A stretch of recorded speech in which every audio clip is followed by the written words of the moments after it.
الحمد لله وحده والصلاة والسلام على من لا نبي بعده أما بعد. وبه قال حدثنا آدم بن أبي إياس قال حدثنا شعبة عن عبد الله بن أبي السفر وإسماعيل عن الشعبي عن عبد الله بن عمرو رضي الله عنهما عن النبي صلى الله عليه وسلم قال: المسلم من سلم المسلمون من لسانه ويده والمهاجر من هجر ما نهى الله عنه او كما قال علیہ الصلاۃ والسلام. عزیزان محترم، میرے بھائیوں، میرے بزرگوں، میں نے جو حدیث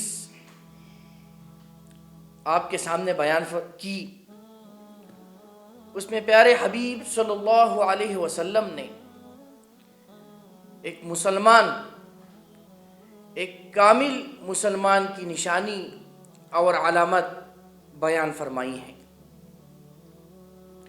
مسلمان اسلام سے نکلا ہے. اسلام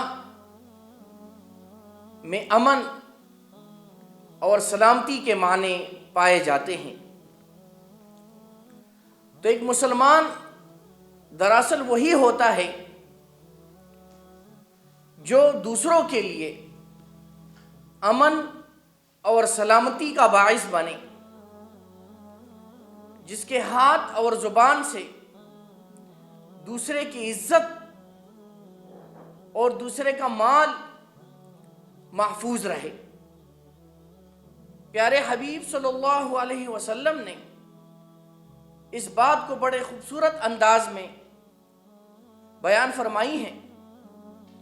فرمایا: المسلم من سلم المسلمون من لسانه ویدہ، کہ مسلمان وہ ہے، یعنی کامل مسلمان وہ ہے کہ جس سے مسلمان محفوظ رہے، اس کے زبان کے شر سے اور اس کے ہاتھ سے، کہ اس کی زبان سے کسی مسلمان کی عزت کو نقصان نہ پہنچے، اس کی زبان سے کسی مسلمان کی عزت پر حرف نہ آئے. یہ ہوتا ہے دراصل کامل مسلمان. بظاہراً انسان کے ذہن میں یہ بات آ سکتی ہے کہ حدیث میں تو آپ صلی اللہ علیہ وسلم نے فرمایا کہ دوسرا مسلمان اس کی زبان اور اس کے ہاتھ سے محفوظ رہے، لیکن دراصل یہاں مسلمان کی قید اس اعتبار سے بیان کی گئی ہے کہ ایک مسلمان کا زیادہ واسطہ ایک مسلمان کے ساتھ پڑتا ہے، ورنہ ایک مسلمان تو وہی ہوتا ہے جس سے ہر انسان محفوظ رہتا ہے، ہر انسان اس سے محفوظ رہے، چاہے وہ مسلمان ہو چاہے وہ غیر مسلم ہو. ایک مسلم معاشرے کے اندر مختلف قسم کے لوگ رہتے ہیں، وہ مسلمان بھی ہوتے ہیں، وہ غیر مسلم بھی ہوتے ہیں. تو ایک مسلم معاشرے میں ایک کامل مسلمان کی یہ نشانی اور ایک علامت ہوتی ہے کہ وہ نہ تو اپنی زبان سے کسی انسان کو نقصان پہنچاتا ہے اور نہ ہی اپنے ہاتھ سے کسی مسلمان کو یا کسی بھی انسان کو نقصان پہنچاتا ہے. حدیث میں زبان کا تذکرہ پہلے کیا گیا ہے. کیوں؟ اس کی بنیادی وجہ یہ ہے کہ زبان کا نقصان زیادہ بڑھ کر ہوتا ہے. جس طرح عربی کا مشہور مقولہ ہے جس کا مفہوم یہ ہے کہ زبان کی بجائے اگر کسی کو تلوار کا زخم پہنچے وہ تو ٹھیک ہو جاتا ہے، لیکن زبان کا زخم کبھی ٹھیک نہیں ہوتا. اس لیے ایک مسلمان کی اہم ذمہ داری یہ ہے کہ وہ اپنی زبان سے کسی کو نقصان نہ پہنچائے، کسی پر تہمت نہ لگائے، کسی کی غیبت نہ کرے، کسی کی بے عزتی نہ کرے، کسی پر کسی بھی قسم یعنی اپنی زبان سے کسی پہ کسی بھی قسم کا جس سے کسی دوسرے کی عزت کو نقصان پہنچتا ہے ایسا نہ کرے۔ آپ صلی اللہ علیہ وسلم نے ایک موقع پر بیان فرمایا کہ جو آدمی کسی مسلمان کی عزت کے پیچھے لگ جاتا ہے، اس کو بے عزت کرنا اس کا مقصد ہو جاتا ہے کسی بھی مسلمان کی، تو اللہ اس آدمی کو بے عزت کرے گا اس کے گھر کے اندر، اس کے بیوی بچوں کے سامنے۔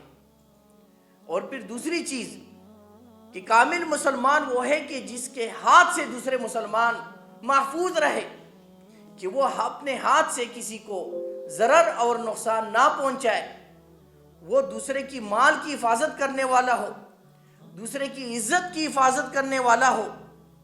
اور پھر دوسری بات بیان فرمائی، والمہاجر من حجر ما نہى اللہ عنہ، کہ مہاجر وہ ہے کہ جو ان چیزوں کو چھوڑے کہ جس سے اللہ نے منع فرمایا ہے۔ ہجرت ایک بہت بڑا عظیم عمل ہے جس کی فضیلت آپ صلی اللہ علیہ وسلم نے فرمایا کہ الہجرت ینہدم ما کان قبلہ، کہ ہجرت گزشتہ سارے گناہوں کو معاف فرما دیتا ہے۔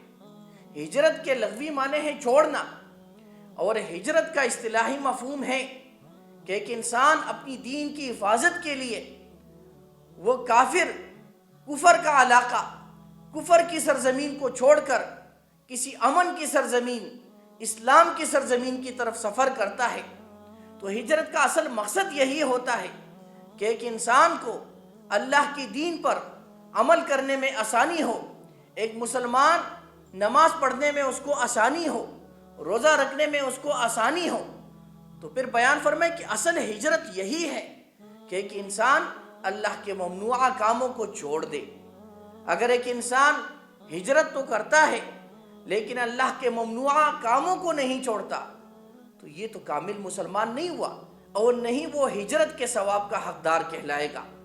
عزیزان محترم، جب ایک آدمی ایمان کا اقرار کرتا ہے، اسلام کا اقرار کرتا ہے، تو پھر اسلام اور ایمان کے تقاضے ہیں۔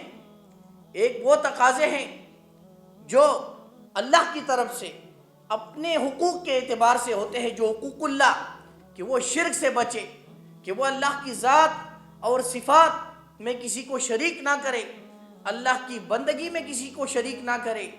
اسی طرح اس پر یہ بھی لازم ہوتا ہے کہ وہ دوسرے مسلمان اور دوسرے انسان کی عزت اور اس کے مال اور اس کے جان کا محافظ بنے۔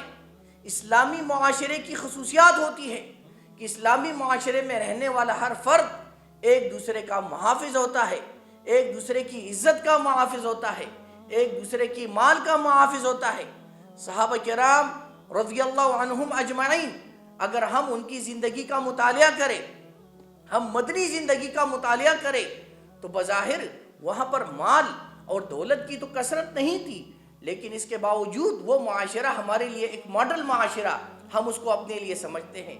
وہ اس لیے سمجھتے ہیں کہ ان کے ہاں ایک دوسرے کی عزتیں محفوظ تھی، ان کے مال محفوظ تھے، ایک دوسرے سے وہ بالکل امن کے یعنی پرامن تھے۔ کسی کو دوسرے کی طرف سے یہ خوف نہیں تھا کہ وہ اس کے مال پہ دسترازی کرے گا، اس کے جان پر دسترازی کرے گا۔